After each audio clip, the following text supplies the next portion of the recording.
एक लड़का 5 साल की उम्र में दिल्ली पहुंच जाता है और दिल्ली के तोलकाबाद में पहुंचकर एक घर में पहुंचता है। पीछे पीछे पूरा परिवार होता है। उस घर में जब ये प्रवेश करता है तो वहां पर इसे एक महिला नजर आती है। उस महिला के पास जाकर और इसकी आंखों में आंसू होते हैं और रोते हुए उस महिला का हाथ पकड़ता है और कहता है कि माँ कैसी हो, क्या तुम ठीक तो हो ना। वो महिला झटके से अपना हाथ छुटाती है और कहती है कि किसका है बेटा तू, और मेरा बेटा क्यों बन रहा है, मुझे माँ क्यों कह रहा है। पीछे परिवार होता है तो उन्हें देखकर वो महिला डर जाती है। कहती है कि कौन हो आप और हमारे घर में ऐसे कैसे घुसे आ रहे हो। तभी ये लड़का दोबारा हाथ पकड़ता है और बहुत ही भावुक होता है। कहता है कि माँ तो एक फरिश्ता होती है। माँ बेटे के हर दुख, बच्चे के हर दुख और तकलीफ को समझती है। माँ जब मैं बीमार पड़ा था और मैं जब इस दुनिया से तुमने कह दिया कि मेरा बेटा चला गया, डॉक्टर ने कह दिया, तो माँ तुम लोगों ने जीवित ही मुझे चिता के अंदर रख दिया। क्या माँ तुम्हें एहसास नहीं हुआ कि तुम्हारा बेटा जीवित था?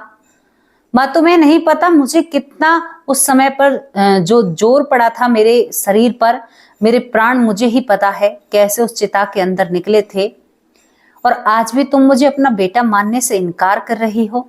माँ मैं तुम्हारे लिए आया था, मैं तुम्हारे लिए आया हूं और मैं तुम्हें अपनी माँ मानता हूं, लेकिन मुझे दुख है इस बात का कि आप मुझे ये नहीं पहचान पाई कि मैं जीवित हूं या मृत हूं। दोस्तों वो महिला संग रह जाती है। कहती है कि तुम्हें ये सब कुछ कैसे पता है, तुम कौन हो। वो कहता है कि मैं वही हूं जो इस दुनिया से जा चुका था लेकिन अब वापस लौट कर आया हूं। और दोनों माँ बेटे गले मिलकर फूट फूट कर रोने लगते हैं। इसके बाद दोस्तों जो आपको मैं कहानी बयां करूंगी उसे सुनकर आपके होश उड़ जाएंगे। समय कुछ ऐसा है कि देश आजाद होने को था और ये बच्चा इस दुनिया से जाने को था। कुछ ऐसा ही मामला लगा लो इस बच्चे को। और यहाँ पर तोलकाबाद उस वक्त गांव रहा करता, यानी ये एक गांव था। आज तो ये दिल्ली के पास और नजदीक और ये शहर बन चुका है। तो दोस्तों क्या आप इस कहानी को सुनने के लिए तैयार हो? क्यों एक माँ ने अपने जिंदे बेटे को ऐसे चिता में रख दिया? क्या मामला था, क्या बात थी? क्या माँ की कोई मजबूरी थी या माँ ने जानबूझकर ऐसा किया था? बहुत सोच विचार बनते हैं ना। तो चलिए दोस्तों, आप सभी लोगों को राम राम करती हूँ। मेरी तरफ से आप सभी को राम राम है, क्योंकि सभी राम के भक्त मुझसे जुड़े हुए हैं, राम नाम पर जुड़े हुए हैं। राधे राधे करती हूँ और इस कहानी को आगे बढ़ाती हूँ। और ये सत्यता पर रखी हुई एक घटना है। ये बच्चा रोता हुआ अपने जले हुए पैर और हाथ दिखाता है। पूरे शरीर पर आज भी इसके शरीर पर जलने के निशान हैं। तो चलिए दोस्तों, आपको चलना होगा मेरे साथ बुलंदशहर के जिले में सिकंदराबाद जो पड़ता है। यहाँ पर एक भराना गांव होता है। भराना गांव में एक बच्चे का जन्म होता है। इस बच्चे को दाई माँ जन्म देती है और इस बच्चे के शरीर पर जलने के निशान थे। दाई माँ कहती है कि आज तक मैंने ऐसा नहीं देखा जैसा इस बच्चे के शरीर पर निशान है। और दोस्तों ये बच्चा गुर्जर समाज में पैदा होता है। 1979 की बात होती है जब इस लड़के का जन्म होता है। 1979 में ये बच्चा जन्म लेता है। इसके बाद माँ बाप भी डर जाते हैं जब दाई माँ कहती है कि मैंने पहली बार ऐसा सब कुछ देखा है। इसके बाद इस बच्चे को डॉक्टर के पास ले जाया जाता है। जब डॉक्टर के पास इस बच्चे को लेकर जाते हैं तो डॉक्टर कहते हैं कि कोई बड़ी बात नहीं है, आमतौर पर कुछ बच्चों में पेट से ही ऐसी चीजें आती हैं, कोई दिक्कत वाली बात नहीं है, आपका बच्चा हष्ट पुष्ट और स्वस्थ है। और शुक्र मनाओ कि ये निशान आपके बच्चे के चेहरे पर नहीं है, हाथ पैरों पर ही ऊपर ऊपर है, जैसे यहाँ पर नहीं है, पैरों पर नहीं है, यानी कपड़ों के अंदर ही वो निशान छुप जाया करते। तो कोई बात नहीं, माँ बाप अपने बच्चे को घर ले आते हैं और अपने बच्चे की परवरिश करने लगते हैं। दोस्तों इसका नाम पेपर निकलता है, पे और कै पर इसका नाम निकलता है। पंडित जी को भोजन कराया जाता है और इस लड़के को पप्पू भी कहते हैं और इसको करण सिंह गुर्जर भी कहते हैं। यानी कागजों में इसका नाम करण सिंह गुर्जर है और लेकिन इसका नाम वैसे इसको गांव में जैसे बुलाते हैं तो इसको पप्पू पप्पू कहा जा करता। अब पप्पू धीरे धीरे जब बड़ा होता है तो पप्पू बहुत ज्यादा रोता है। कहता है कि मैं सही जगह पर नहीं हूं। जब ये 3 साल का होता है तो ये रोने लगता है बिलक बिलक कर रोता है और कहता है कि मुझे तो दिल्ली जाना है। दिल्ली के बाद एक तोलकाबाद गांव है, मुझे तोलकाबाद जाना है, मुझे दिल्ली जाना है, मैं यहाँ पर नहीं रहूंगा। ये बहुत ज्यादा रोता है, घर वालों को परेशान करता है, अपने पिता को भी परेशान करता है। पिता से कहता है कि पिताजी मैं यहाँ पर नहीं रहूंगा और आप मेरे पिता नहीं हैं, मेरे पिता तो तोलकाबाद में है, मेरी माँ भी है और मैं तो वहीं पर जाऊंगा क्योंकि वहां पर बहुत अच्छा जीवन है। दरअसल जहां पर ये तोलकाबाद में इसका काम बता रहा था वहां पर शायद अच्छी जिंदगी जी रहा था। एक आत्मा दो रिश्तों में या दो परिवारों में उलझ कर रह जाती है जब किसी को पुनर्जन्म की याद होती है। अब यहाँ पर जो पप्पू होता है वो बहुत ज्यादा रोता है। रोते रोते उसका दिन निकल जाता है, रात हो जाती है। कहता है कि मैं अपने पिता से मिलना चाहता हूँ। मेरे पिता का नाम महेंद्र सिंह है और मेरे पिता तोलकाबाद में रहते हैं, जो तोलकाबाद दिल्ली के पास है। घर वाले इसकी बातें नहीं सुनते हैं। धीरे धीरे वक्त निकल रहा था। ये लड़का सभी को चैन से नहीं रहने देता है। कहता है कि मैं एक न एक दिन दिल्ली जाकर जरूर रहूंगा। अब घर वालों को चिंता सताने लगती है कि किसी दिन ये रात के वक्त उठकर ना चला जाए, बहुत ज्यादा दिक्कत हो जाएगी अगर ये रात के वक्त उठकर चला गया। माँ खासकर इसका ध्यान रखा करती, पिता भी इसका ध्यान रखता है। लेकिन दोस्तों कहते हैं ना कि कोई कितना भी ध्यान रख ले, लेकिन बच्चा जब अपनी ठान लेता है तो अब एक दिन रात का वक्त होता है। रात के वक्त करीबन ये 4.5 साल का यानी 5वीं साल में चल रहा था। अपना बैग बांधता है। बैग भी क्या बांधता है, अपनी माँ के एक दुपट्टे को बिछाता है और उसमें अपने छोटे छोटे कपड़े रखकर और उस दुपट्टे की गठरी को कंधे पर लादकर और ये घर से निकल जाता है। रात का वक्त होता है, इसको बिल्कुल भी डर नहीं लगता। जो पप्पू नाम का लड़का होता है ये निकल जाता है और ये यहाँ पर चलता ही जा रहा था। माँ जैसे ही बिस्तर टटोरती है तो माँ को घबराहट होने लगती है। माँ कहती है कि पप्पू के पापा, पप्पू घर पर नहीं है और ये सभी लोग अब पप्पू को ढूंढने लगते हैं। गांव के लोग भी इसका साथ देते हैं और पप्पू रास्ते में मिल जाता है क्योंकि पूरे गांव के लोग ढूंढते हैं। पप्पू के पिता उसे पीटते पीटते घर लाते हैं और उसे पीटते हुए कहते हैं कि तुम्हें कोई ले जाता, तुमसे कोई भीख मंगवाता, तुमसे ऐसे काम कराता, तुम तब राजी रहते। तुम्हें समझ में नहीं आ रहा है ना, और आज मैं तुम्हें भेजूंगा दिल्ली, तुम दिल्ली क्या करोगे। ये बहुत जोर जोर से रोने लगता है। उस गठरी को फर्श पर पटक कर मारता है। कहता है कि तुम लोगों की समझ में क्यों नहीं आ रहा, मेरे शरीर पर तुम्हें निशान नजर नहीं आते। जो ये निशान हैं ये मेरे उस माँ बाप की दी हुई देन है। मैं उनसे पूछना चाहता हूँ कि उन लोगों ने मेरे साथ ऐसा क्यों किया। तो यहाँ पर माँ कहती है कि ऐसा क्या कर दिया तेरे साथ उन लोगों ने जो तू इतना ज्यादा व्याकुल और परेशान हो रहा है। तो वो कहता है कि मेरी माँ ने और मेरे पिता ने मुझे जिंदा जला दिया। अब इस बात को सुनकर ये लोग थोड़े से हैरान हो जाते हैं कि ऐसा कैसे हो सकता है। किसी माँ बाप की इतनी हिम्मत नहीं हो सकती। जब ये कहता है कि मेरे माँ बाप ने मुझे जिंदा चिता में रख दिया तो यहाँ पर थर्रा जाती है इनकी रूह। और यहाँ पर माँ कहती है अपने बेटे को पुचकारते हुए कि बेटा तू ऐसा क्यों कह रहा है। तो ये रोते रोते अपनी पूरी कहानी बयां करता है। कहता है कि माँ मुझे बुखार चढ़ता है, मैं दिल्ली के तोलकाबाद का रहने वाला हूँ, मेरे पिता का नाम महेंद्र सिंह है और यहाँ पर मुझे जब बुखार चढ़ता है तो हॉस्पिटल मुझे ले जाया जाता है। हॉस्पिटल के लोग मुझे मृत घोषित कर देते हैं, लेकिन मुझे सबकी बातें सुनाई दे रही थी और मेरे हाथ पांव नहीं उठते हैं। माँ मैं बहुत कोशिश करता हूँ, लेकिन घर लाकर भी मुझे देख देख कर सब रो रहे थे और मैं बहुत कोशिश करता हूँ उन सभी लोगों से। उनकी आवाज धीमे धीमे मेरे कानों में पड़ रही थी, यानी मैं उस समय जीवित था। यहाँ पर ये पप्पू जब ये सब कुछ बता रहा था तो अब तक माँ को कुछ भी अजीब नहीं लग रहा था। रात के वक्त थे, करीबन गांव के 15 से 20 लोग इस पप्पू की बातें सुन रहे थे। इसके बाद ये कहता है कि माँ उसके बाद रोना पीटना होता है और मुझे शमशान घाट ले जाया जाता है। जब मुझे शमशान घाट ले जाया जाता है तो मेरे लिए चिता भी तैयार होती है और जब उस चिता में अग्नि दी जाती है तो मुझे बहुत जलन होती है। मैं क्या बताऊं आपको कि मेरे प्राण कैसे निकले मुझे ही पता है। मुझे अपने माँ बाप से ये पूछनी है कि तुम्हें एहसास क्यों नहीं हुआ, मेरे साथ इतना बड़ा हादसा हो गया, तुमने डॉक्टरों की बात क्यों मानी, थोड़ी बहुत देर तो मेरा इंतजार करते। केवल मैं यही जानने के लिए दिल्ली जा रहा हूँ तोलकाबाद जा रहा हूँ, अपने पिता से मैं कुछ सवाल जवाब करने के लिए जा रहा हूँ।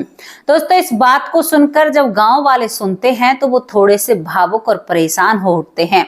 यहाँ पर इस पप्पू के पिता से कहते हैं कि भाई बच्चे की बात तुम्हें सुननी चाहिए, तुम्हें एक बार पता लगाना चाहिए। अब यहाँ पर दूसरा दिन होता है। दूसरे दिन क्या होता है, जो पप्पू के पिता होते हैं, करण सिंह के पिता होते हैं, वो एक कागज पर इस पूरी जानकारी को लिखवाते हैं एक पढ़े लिखे इंसान से। और जो जो जानकारी इसने बताई थी उसी जानकारी के हिसाब से एक पड़ोसी को पैसे देकर यहाँ पर पप्पू के पिता दिल्ली के तोलकाबाद भेजते हैं। तोलकाबाद गांव में जब भेजते हैं तो वहां पर जिक्र करते हैं कि क्या यहाँ पर कोई ऐसा बच्चा था जो बुखार से इस दुनिया से गया था, जिसकी उम्र 6 से 7 साल हो या 8 साल हो। वहां पर कई घरों में छानबीन करते करते कुछ भी नहीं मिलता है इस पड़ोसी को, और ये पड़ोसी हार थक कर बैठ जाता है। हार थक कर जब बैठ जाता है तो एक आखिरी कोशिश और कर रहा था, थोड़ा सा कोना गांव का रह चुका था। इसमें जब पूछताछ करता है तो यहाँ पर दरवाजा महेंद्र सिंह खोलता है। महेंद्र सिंह दरवाजा खोलता है तो डायरेक्ट ही ये पड़ोसी कहता है कि क्या आप महेंद्र सिंह हो? तो वो कहता है कि हाँ जी, मैं महेंद्र सिंह हूँ। क्या आपका कुछ दिन पहले एक बेटा जो 6 से 7 साल का था वो इस दुनिया से गया बुखार के कारण? वो कहता है कि हाँ, मेरा बेटा इस दुनिया से जा चुका है, आज भी हमें उसकी बहुत याद आती है। तो जो पड़ोसी गया था, इसके पैरों तले जमीन खिसक जाती है। ये पड़ोसी पढ़ा लिखा था, ये हैरान हो जाता है कि यहाँ पर 4-5 साल का बच्चा वहां बैठा हुआ जो जानकारी दे रहा है वो दिल्ली के तोलकाबाद में सच निकलती है। ये पूरी जानकारी इस महेंद्र सिंह को बताता है कि आपके बेटे ने हमारे गांव भराना में जन्म लिया है, जो कि सिकंदराबाद में पड़ता है, जो बुलंदशहर जिले में लगता है। और आपके बेटे का नाम पप्पू करण सिंह गुजर है, और आपका बेटा बहुत व्याकुल है आप सभी लोगों से मिलने के लिए। और मुझे बहुत हैरानी और ताज्जुब हो रहा है कि वो इतनी दूर बैठा हुआ यहाँ का पता बता दिया, इस गांव का नाम बता दिया। अब यहाँ पर ये व्यक्ति रोने लगता है, कहता है कि क्या भगवान ने हमारा बेटा सच में ही हमें दे दिया। अब दोस्तों, यहाँ पर ये लोग वहां पर जाते हैं, इस भराना गांव में जाते हैं, और जो एक करण सिंह था, इस करण सिंह के पास जब ये जाते हैं तो ये व्यक्ति भी बड़ा होशियार था। जो महेंद्र सिंह था, अपनी पत्नी को नहीं लेकर जाता है, यानी अपने बड़े भाई की पत्नी को अपने साथ लेकर जाता है, यानी अपनी भाभी को, अपनी बहन को लेकर जाता है और भाभी की बहन को लेकर जाता है, यानी 3-4 महिलाओं को अपने साथ लेकर जाता है और अपने साथ अपने भाई को भी लेकर जाता है। जब ये वहां पर जाता है तो ये दोनों देवर भाभी इस लड़के के सामने, करण सिंह के सामने, पप्पू के सामने पति पत्नी बनकर पेश होते हैं। और यहाँ पर भाभी उस करण सिंह को गले लगाती है, और कैसा है मेरा बेटा? तो यहाँ पर करण सिंह, जो 4 से 5वीं साल में चल रहा था, झटके से अपनी उस ताई को दूर करता है, कहता है कि क्यों धूल झोंक रही हो? बाबा, आप मेरी माँ को क्यों नहीं लेकर आए? मुझे माँ से जरूरी मिलना है, कई सवाल जवाब करने हैं। वहां पर जितने भी लोग खड़े रहते हैं वो सभी हैरान हो जाते हैं कि ऐसा कैसे हो सकता है। अब यहाँ जो भराना गांव के थे वो तो हैरान नहीं होते, वो तो उन्हें पति पत्नी समझ रहे थे, लेकिन जो ये लोग दिल्ली से आए थे, यानी तोलकाबाद से आए थे, ये लोग हैरान हो जाते हैं कि भाई इसने तो पहचान लिया। वो कहता है कि आप तो मेरी ताई जी हैं, मेरे पिता की भाभी हैं, आप मेरी माँ क्यों बन रही हैं? क्या मेरी माँ है नहीं इस दुनिया में? ऐसा मत कहना। दोस्तों, यहाँ पर तुरंत उसकी पत्नी को लाया जाता है, यानी इसकी माँ को लाया जाता है, करण सिंह की को। और जैसे ही वो अपनी माँ को देखता है, जाकर अपनी माँ से लिपट जाता है और कहता है कि माँ, मैं तेरे लिए आया हूं और मैं तुमसे बहुत ही ज्यादा लगाव है मेरा, लेकिन कई सवाल हैं जिनके तुम्हें जवाब देने हैं। अब इसके बाद क्या होता है कि ये जो घरवाले होते हैं ये सभी इससे बात करते हैं, लेकिन इसकी एक टक नजर अपनी माँ से नहीं हटती है। कहता है कि माँ, मुझे यहाँ से ले चल। अब ये घर वालों से कहती भी है, इस करण सिंह के या पप्पू सिंह के घर वालों से, लेकिन घर वाले मना कर देते हैं। वो कहते हैं कि आपने तो टेस्ट कर लिया, लेकिन अब बारी हमारी है। यानी उसे सभी की परीक्षाओं में पास होना था, जो पप्पू उर्फ करण सिंह था। अब इसके बाद ये परिवार यहाँ से चला जाता है, बहुत लाड दुलाड करती है वो माँ। अब यहाँ पर कहते हैं कि हम भी तो एक टेस्ट करना चाहते हैं। अब ये 3 दिन बाद इस पप्पू के पिता को बुलाते हैं और कहते हैं कि हम भी देखना चाहते हैं कि आपके घर को ढूंढ पाए या ना ढूंढ पाए, जो तोलकाबाद गांव होता है। अब यहाँ पर पप्पू उर्फ करण सिंह उनके साथ चल देता है। दोस्तों, तोलकाबाद में उतरते ही वो पूरा रास्ता बताता है 5 साल की उम्र में। सबसे आगे चलता है, आगे चलता जाता है तो माँ घर पर कुछ काम कर रही थी, अंदर घुसता है और कहता है कि कैसी हो प्यारी माँ। सबकी आंखें खुली रह जाती हैं और जो लोग यकीन नहीं कर रहे थे वो भी यकीन करते हैं कि भाई सच में ही पप्पू का पुनर्जन्म हुआ है। माँ से गले लगता है और कहता है कि माँ, उस दिन भी मैंने, बहुत सारे लोग थे, आपके अपमान की वजह से मैंने वहां पर नहीं पूछा था, लेकिन मैं आपके घर का पानी तब पीऊंगा तब आप मुझे ये बताओगे कि आपने मेरे साथ जीते जी ऐसा क्यों किया। वो माँ घुटनों पर बैठकर अपने बेटे के आंसू पोंछती कहती है कि बेटा, मैंने तो तुम्हारे साथ कुछ नहीं किया। वो कहता है कि नहीं माँ, मैं जीवित था जब डॉक्टर ने मृत घोषित कर दिया, तो आपने मेरे सीने से अपना कान क्यों नहीं लगाया। मेरे अंदर धड़कन चल रही थी, मैं जीवित था माँ, और मैं जीवित उस चिता में जाता हूँ। पता है आपको, ये शिकायत है मेरी माँ से कि मेरी माँ ने मुझे देखा क्यों नहीं। तो यहाँ पर वो महिला बहुत अफसोस होती है। तुरंत ये लड़का जो पप्पू होता है अपनी शर्ट उतारता है, कहता है कि माँ देखो, मेरे शरीर पर जलने के निशान हैं, मैं उस समय उस चिता में जीवित था, पता है आपको। और इन्हीं सवालों के जवाब लेने के लिए मैं वापस आया हूँ माँ, मुझे जवाब चाहिए। वो बेटे के सामने हाथ जोड़ने लगती है, कहती है कि लाल, नहीं पता था, अगर पता होता तो कतई ये काम नहीं होता। हमें पता ही नहीं था तू जीवित था। डॉक्टरों ने कहा कि तू मृत था तो हमने तुम्हें मृत ही समझा बेटा, और करीबन तू 8 घंटे तक मृत कहने के बाद भी मृतों की ही तरह, यानी मरे हुए की तरह ही पड़ा रहता है। दोस्तों, इस बात को सुनकर माँ पूरी गलतफहमी दूर करती है कि बेटा, तुम्हें गलतफहमी हुई है, हम तुमसे बहुत प्यार करते हैं, हम तुम्हें अब भी रखना चाहते हैं, अगर ये लोग सहमत हो तो। यहाँ पर दोनों परिवार में एक बहस से छिड़ जाती है। यहाँ पर जो भराना गांव के परिवार होते हैं वो तोलकाबाद के परिवार से लड़ने लग जाते हैं, भाई हम अपना बच्चा नहीं देंगे, आपसे मिला रहे हैं, वही बहुत बड़ी बात है। लेकिन कोई पप्पू से नहीं पूछ रहा था। पप्पू अपनी कमर पर हाथ रखते हुए कहता है कि मेरी जो गलतफहमी थी वो दूर हो चुकी है, अब मैं दोनों परिवारों में रहना चाहता हूँ। मैं इस माँ के पास भी रहना चाहता हूँ और इस माँ के पास भी रहना चाहता हूँ। दोस्तों, पप्पू की इच्छा को मंजूरी दे दी जाती है और ये पप्पू, आज भी इसके पिता जीवित हैं और इनका आना जाना उस परिवार में बना हुआ है। पप्पू के पिछले जन्म के 4 भाई हैं, जिनमें से एक IPS अधिकारी हैं, मतलब बहुत अच्छा खासा परिवार है। और पप्पू जहां पर अब फिलहाल है, पिछले परिवार में भी, मतलब पिछले जन्म में भी एक गुर्जर समाज से आते हैं और इस जन्म में भी एक गुर्जर समाज में है। और अब पप्पू खेती बाड़ी, जिम्मेदारी और दूध बेचने का काम करता है। पप्पू, जिन्हें करण सिंह गुर्जर भी कहा जाता है।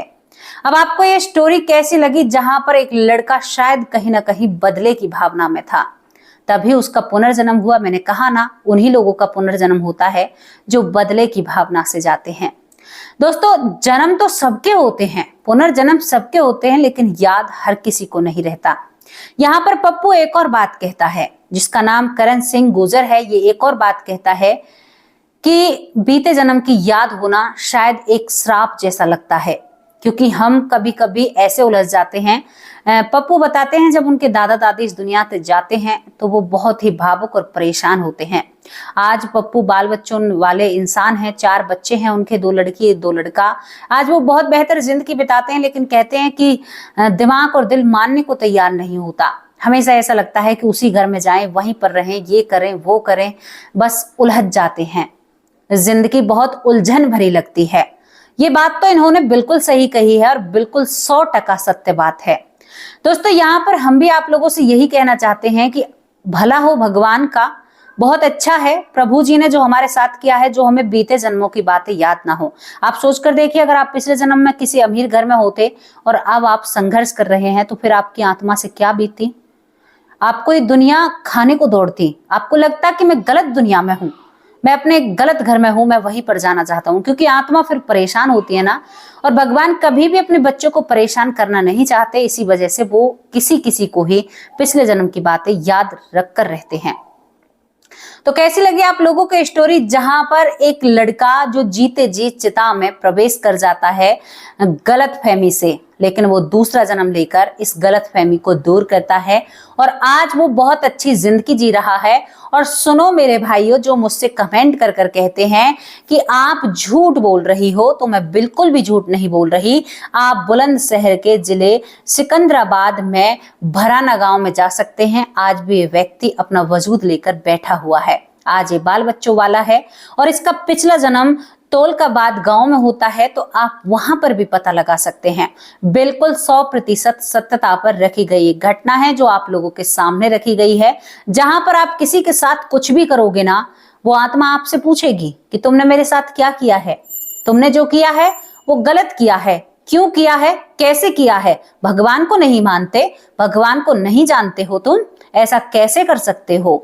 बहुत सारे सवाल हैं तुम्हारे लिए और कब तक उनके जवाब दोगे। पता है, जब हमारी करनी गलत होती है हम फिर भी ये कहते हैं, जब हमें दर्द होता है हम कराते हैं तो हम तब भी ये कहते हैं कि भगवान मैंने तो कुछ किया ही नहीं है, मुझे किस चीज का फल मिल रहा है। लेकिन जब हमारा टीवी चलाया जाता है ना, यानी उसको पीछे किया जाता है हमारी जिंदगी को, तो हम एक एक बात को सर झुकाते हुए एक्सेप्ट करते हैं, मानते हैं कि हाँ हमने ये किया है।